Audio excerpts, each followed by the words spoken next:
dan kira-kira nanti akan ada yang lewat nggak ya, misal kan tiap anak nanti akan dipegangi satu proker ya, tiap anak minimal. Nah itu nanti juga ada nih kepikiran sedikit, bisa nggak ya nanti saya tuh pegang proker saya ini nanti dengan sebaik mungkin, semaksimal mungkin, nanti prokernya akan gagal nggak ya, seperti itu. Jadi antara senang terus antusias tentunya dan juga ada rasa khawatirnya itu bercampur aduk jadi satu. Iya, pokoknya rasanya kayak campur aduk gitu ya. Iya, Kak, ya. betul Nggak sekali. karuan gitu ya. Iya, Kak, ya. betul sekali. Nah, kalau menurut kakak sendiri nih, seberapa penting sih kegiatan KKN itu bagi mahasiswa selama menjalani perkuliahan?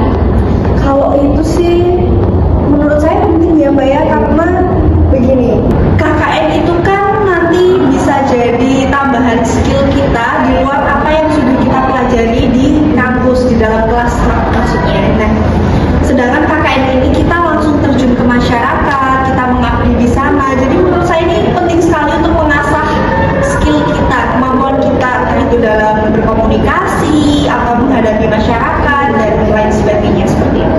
Iya Kak ya, apalagi bulan Agustus ini kan bareng sama kayak Hari Merdeka kan, terus Iya, kayak ada kegiatan-kegiatan banyak sekali kegiatannya. Iya. Nah, pertanyaan selanjutnya buat Kak Berti, setelah tahu lokasi penempatan KKN, gimana sih tanggapan atau kesan yang kakak rasakan saat itu, kayak, ih, kenapa sih kok ditempatin di sini? Kan ini jauh dari rumah. Nanti kalau aku homesick gimana, kan zaman sekarang lagi kayak viral-viralnya homesick gitu kan Iya. ya. Terus jauh dari pacar gitu. Gimana sih Kak rasanya? Kalau untuk itu sih sebenarnya kemarin kan sudah melakukan survei ya. Nah, sudah apa ya istilahnya, sudah tahu lah, oh lokasinya di sini, di desa mana, di kecamatan mana, itu sudah tahu, poskonya mana juga sudah tahu. Sebenarnya senang sih karena ya tetangga-tetangganya itu baik lah, terus perangkat desanya tuh juga mereka, oh iya Mbak, gampang Mbak, nanti gini diatur. Maksudnya orang itu enak gitu, kalau misal diajak ngobrol itu enak. Tapi yang jadi masalah itu di sana itu tipe rumahnya adalah tiap rumah itu punya halaman yang sangat luas. Jadi jarak antar satu rumah ke rumah yang lain itu lumayan jauh Mbak. Terus jadi pekarangannya luas, kebun-kebunannya itu juga luas gitu. Jadi gimana ya? Rasanya tuh nggak punya tetangga di posko, tapi ada, cuma jaraknya jauh. Cuman ya itu masyarakatnya sendiri sebenarnya enak-enak, ramah gitu. Kalau boleh tahu, Kak Berti sampai di mana sih? Di Ngawi. Oh, di Ngawi. Ya, di Kasreman lebih tepatnya. Sereman, baru denger juga ya teman-teman. Iya, sama saya juga baru dengar. Boga ya, Kasreman. Boleh ya teman-teman Boga yang asalnya dari Kasreman nanti bisa komen, like, share video Boga kali ini ya. Saya hello ke Kak Berti, nanti siapa tahu ketemu. Oke Kak Berti, pertanyaan selanjutnya, menjelang keberangkatan nanti, kira-kira persiapan apa saja sih yang sudah atau sedang dipersiapkan sama Kak Berti? Kalau untuk yang sedang dipersiapkan, tentunya kita mempersiapkan nanti mau membuat program kerja apa ya, itu. Nah, di sisi lain juga ada persiapan-persiapan lain. Misalnya, saya kan punya riwayat sakit nih Kak. Nah, jadi saya juga harus mempersiapkan diri. Nanti di sana kondisinya seperti ini, yang dilakukan kira-kira seperti ini. Jadi nanti gimana ya caranya biar saya nanti nggak tiba-tiba kambuh atau flare up di sana kayak gitu Kak. Jadi persiapan diri iya, mental iya, fisik iya, semuanya. Jangan lupa salunnya ya Kak ya. Iya, itu yang paling penting ya. Nah, pertanyaan selanjutnya, menurut pandangan Kak Berti, selain menyiapkan perlengkapan dan kebutuhan administrasi, hal apa aja sih yang perlu dipersiapkan oleh mahasiswa sebelum mengikuti KKN? Misal nih kayak kakak kan mau KKN di Ngawi ya, misal butuh kendaraan, terus koper mungkin buat wadah baju-bajunya, baju atau apa aja sih. Nah, pertanyaan selanjutnya buat Kak Berti, setelah tahu lokasi penempatan KKN, gimana sih tanggapan atau kesan yang kakak rasakan saat itu, kayak, ih, kenapa sih kok ditempatin di sini? Kan ini jauh dari rumah. Nanti kalau aku homesick gimana? Kan zaman sekarang lagi kayak viral-viralnya homesick gitu kan ya. Terus jauh dari pacar gitu. Gimana sih Kak rasanya? Kalau untuk itu sih sebenarnya kemarin kan sudah melakukan survei ya. Nah sudah apa ya istilahnya sudah tahu lah. Oh lokasinya di sini di desa mana, di kecamatan mana itu sudah tahu. Poskonya mana juga sudah tahu. Sebenarnya senang sih karena ya tetangga-tetangganya itu baik lah. Terus perangkat desanya tuh juga mereka oh iya mbak gampang mbak nanti gini diatur. Maksudnya orangnya tuh enak gitu. Kalau misal diajak ngobrol itu enak. Tapi yang jadi masalah itu di sana itu tipe rumahnya adalah tiap rumah itu punya halaman yang sangat luas. Jadi jarak antar satu rumah ke rumah yang lain itu lumayan jauh mbak. Terus jadi pekarangannya luas, kebun-kebunannya itu juga luas gitu. Jadi gimana ya? Rasanya tuh nggak punya tetangga di posko, tapi ada cuma jaraknya jauh. Cuman ya itu masyarakatnya sendiri sebenarnya enak-enak kok, ramah gitu. Kalau boleh tahu, Kak Betty kakak di mana sih? Di Ngawi. Oh di Ngawi. Ya, di Kasreman lebih tepatnya. Kasreman, baru denger juga ya teman-teman. Iya, sama saya juga baru dengar. Proga ya? Kasreman. Boleh ya teman-teman Proga yang asalnya dari Kasreman nanti bisa komen, like, share video Proga kali ini ya. Saya hello ke Kak Betty, nanti siapa tahu ketemu. Oke Kak Betty, pertanyaan selanjutnya. Menjelang keberangkatan nanti, kira-kira persiapan apa saja sih yang sudah atau sedang dipersiapkan sama Kak Betty? Kalau untuk yang sedang dipersiapkan, tentunya kita mempersiapkan nanti mau membuat program kerja apa ya, gitu. Nah di sisi lain juga ada persiapan-persiapan lain, misalnya saya kan punya riwayat sakit nih kak, nah jadi saya juga harus mempersiapkan diri. Nanti di sana kondisinya seperti ini, yang dilakukan kira-kira seperti ini. Jadi nanti gimana ya caranya biar saya nanti nggak tiba-tiba kambuh atau flare up di sana kayak gitu kak. Jadi persiapan diri iya, mental iya, fisik iya, semuanya. Jangan lupa sanggupnya ya kak ya. Iya, itu yang paling penting ya. Nah, pertanyaan selanjutnya, menurut pandangan Kak Betty, selain menyiapkan perlengkapan dan dukungan administrasi, hal apa aja sih yang perlu dipersiapkan oleh mahasiswa sebelum mengikuti KKN? Misal nih kayak kakak kan mau KKN ke Ngawi ya, misal untuk kendaraan, terus koper mungkin buat wadah baju-bajunya, baju atau apa aja sih yang perlu dibawa, tikar, kasur. Nah Kak Betty, pertanyaan selanjutnya, karena nantinya mahasiswa kan akan terjun langsung ke tengah masyarakat, gimana sih cara kakak mempersiapkan diri secara mental agar lebih siap menghadapi lingkungan yang baru? Tentunya kan kakak awalnya di Solo ya kuliah, nah kakak ini kan Ngawi ya, nah kan pasti beda kan antara di Solo orang-orangnya dengan di Ngawi orang-orangnya itu pasti kan karakteristiknya itu beda-beda. Gimana sih kak persiapannya? Kalau saya sih kemarin lebih ke melihat culture-nya mereka dulu ya kayak. Jadi misal kita melihat dulu gimana sih cara mereka berkomunikasi satu sama lain gitu. Terus kebiasaan-kebiasaan mereka di sana. Intinya saya mau pelajari budaya mereka terlebih dahulu. Gimana sih culture-nya orang Kasreman itu gitu. Nah setelah itu tentunya saya juga harus mempersiapkan diri dengan komunikasi yang baik. Jadi saya harus tahu gimana ya caranya saya tuh biar bisa komunikasi dengan baik dengan orang gitu. Kira-kira culture-nya orang Kasreman ya? Kasreman itu gimana sih kak? Mereka tuh sebenarnya orangnya males kalau disuruh. Misal nih ada sosialisasi di sini.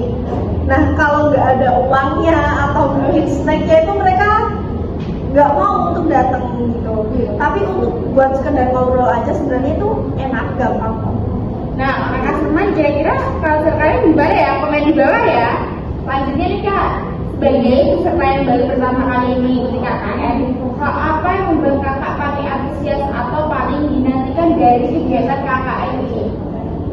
Kalau yang paling ditunggu nih jelas ya kebersamaan bersama rekan kelompoknya, terus nanti gimana terjun ke masyarakatnya itu pasti dinanti banget sih. Karena sejauh ini kan di Solo pun gimana ya, karena lingkungannya lingkungan anak kampus, lingkungan anak kos, jadi itu masih kurang gitu antara cara kita bermasyarakat. Dan sedangkan di sana itu nanti kan kita benar-benar membaur dengan masyarakat, nah itu yang bikin antusias. Oke, jadi bisa jadi pengalaman baru juga ya kak ya. Nah, di samping rasa antusias tersebut, apakah ada rasa khawatir tertentu yang terlintas dalam pikiran Kak Berti menjelang pelaksanaan KKN? Ada, pastinya ada. Tadi kan juga sudah sempat saya sampaikan kalau khawatir nanti kalau programnya nggak jalan, khawatir kalau nanti saya nggak bisa membawa dengan masyarakatnya, pasti ada. Untuk kekhawatiran itu pasti ada. Kira-kira selain rasa khawatir terkait proker, terkait kakak bersosialisasi dengan masyarakat, ada rasa khawatir lain nggak sih Kak? Ada. Karena nanti kan kita selama 45 hari akan hidup bersama di dalam satu posko dengan teman-teman yang itu di luar program studi kita, di luar fakultas kita, dan itu beraneka ragam manusia gitu. Jadi kekhawatiran selain pada masyarakat dan program kerjanya tentunya juga dengan rekan satu kelompoknya. Nanti kalau ada masalah mungkin. Oke, kalau itu lebih ke lingkungan internalnya ya Kak ya. Nah, selanjutnya di samping hal itu, kemampuan atau keterampilan apa yang perlu dimiliki mahasiswa agar dapat menjalani KKN dengan baik dan memberikan kontribusi positif kepada masyarakat? Komunikasi. Pasti komunikasi, karena komunikasi penting banget ya teman-teman semuanya, teman-teman Podga. Nah, karena kalau kita tidak memiliki komunikasi yang baik, pasti nanti kita susah kalau mau ngobrol sama orang, kita ingin menyampaikan pemikiran kita, nah itu pasti susah. Jadi menurut saya komunikasi itu paling penting, dan gimana caranya kita bisa membawa diri itu juga sangat penting. Betul banget nih Kak, menurut aku, pengalaman aku emang komunikasi sih ya, biar tidak terjadi miskom juga ya Kak ya. Nah, dalam kegiatan KKN nantinya, mahasiswa kan akan banyak bekerja sama dalam kelompok. Menurut Kak Berti, seberapa penting sih kerjasama itu dalam mendukung keberhasilan program KKN? Kira-kira 1 sampai 10 seberapa penting sih Kak? 10 pasti sangat penting, karena tanpa adanya kerjasama kelompok yang baik, pastinya nanti akan banyak sekali miskomunikasi ya teman-teman. Jadi nanti pasti akan banyak masalahnya, banyak halangannya, karena kita tidak bekerja sama dengan baik. Jadi menurut saya itu penting banget sih.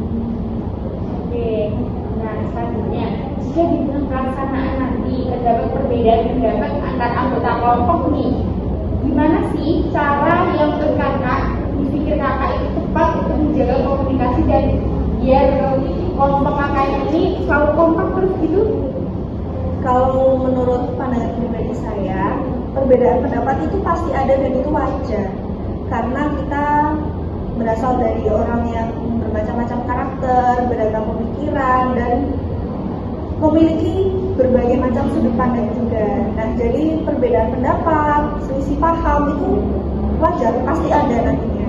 Tapi untuk mengatasinya, dan menurut pemikiran saya, cara mengatasinya gimana sih biar itu nanti tidak akan menjadi masalah yang berlarut-larut dan mempengaruhi bagaimana kinerja kita di KKN nantinya. Karena kita ada dalam satu kelompok, nah tentunya kita harus bisa mengkomunikasikan itu. Misalnya kita bermusyawarah antara si A dan juga si B, misal mereka berselisih paham, kok kamu gini enggak kamu yang gini, dan lain sebagainya. Nah itu kita obrolin aja, nggak apa-apa kita debat malam itu juga, kita debat hari itu juga, nggak apa-apa. Yang penting nantinya kita bisa tahu gini, oh sudut pandang kamu tuh ternyata gini, sedangkan sudut pandang kamu tuh ternyata gini. Jadi kita tahu nih gapnya ada di mana. Jadi nggak apa-apa kalau mau selisih paham di hari itu juga, mau debat hari itu juga, nggak apa-apa, nggak masalah. Yang penting nanti kita tetap menyelesaikannya, kita tetap mengkomunikasikannya. Jadi tetap dimusyawarahkan bersama-sama, dan tentunya harus ada pihak yang netral ya di antara pihak yang berselisih. Sebagai penengah ya Kak ya. Mungkin Kak Berti bisa jadi penengah juga ya teman-teman Podga ya. Karena saya lihat juga Kak Berti ini orangnya netral juga ya Kak ya. Selanjutnya, melalui pengalaman KKN pertama ini, apa harapan yang ingin kakak capai baik untuk pengembangan diri maupun untuk masyarakat yang menjadi lokasi pengabdian? Pertama, untuk pengembangan diri, semoga saya nanti setelah adanya kegiatan KKN ini, saya lebih bisa membawa diri, lebih bisa terbuka pikirannya, jadi saya lebih aware dengan sekitar juga. Lalu untuk tempat KKN saya, lokasi KKN saya berharapnya sih saya bisa memajukan sumber daya mereka ya, misal dari UMKM-nya, karena kemarin berdasarkan ucapan dari Pak Kadesnya itu UMKM di sana itu sedikit kurang begitu. Jadi harapan saya tentunya, karena saya juga suka masak ya Mbak di sini, jadi saya berharap saya bisa memajukan UMKM mereka, entah itu mengolah produk singkong mereka atau produk pisang mereka atau membantu mereka memperjualbelikannya. Oke, ide yang bagus nih Kak Berti, semoga bisa terlaksana ya. Amin ya, amin, terima kasih. Nah, pertanyaan terakhir untuk Kak Berti nih teman-teman Poga, sebagai adakah pesan, harapan atau motivasi yang ingin kakak sampaikan kepada teman-teman Poga yang saat ini juga sedang persiapan diri untuk mengikuti KKN periode 7 Agustus?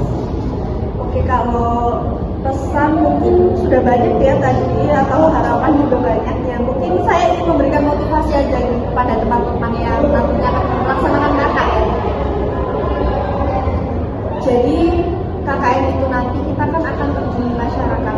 Jadi saya berharap kalian semua bisa termotivasi dengan kata-kata saya. Jadi perbedaan pendapat itu wajar, selisih paham itu wajar, dan kita nantinya akan berkomunikasi dan akan bekerja sama dengan banyak sekali macam manusia. Oleh sebab itu, persiapkan dirimu, persiapkan mentalmu, dan persiapkan wawasanmu yang sangat luas untuk menghadapi itu. Bagus sekali motivasi. Nah teman-teman, kita sudah sampai di penghujung waktu pada Poga kali ini.